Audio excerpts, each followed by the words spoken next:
One rule of nature is that you can see functional units in the small and in the big. Microcosmos looks like the macrocosmos. And the same thing you can see in the rhythms of life. From the small to the large rhythms, you will always see the same principles and the same qualities.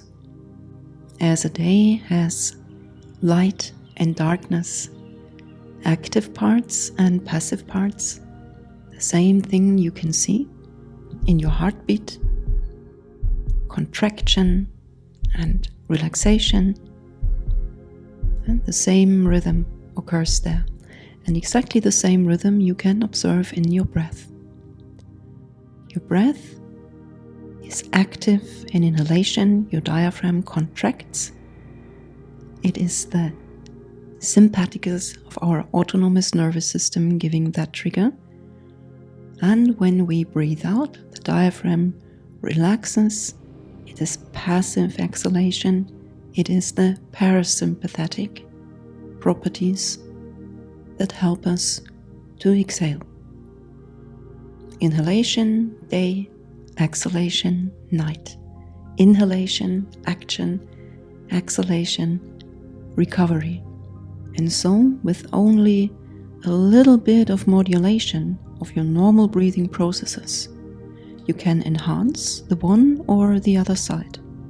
If you want to start to detox softly and continuously without going to extreme detoxification effects, then just start to breathe out longer than you breathe in.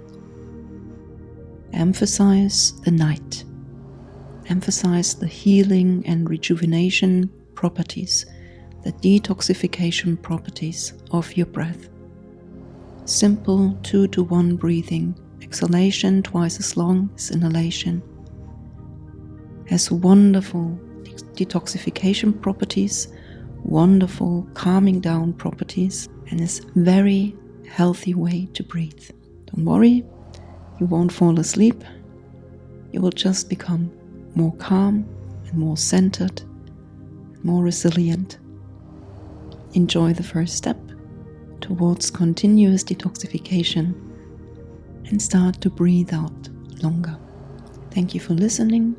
Please subscribe for more information about healthy yogic practices.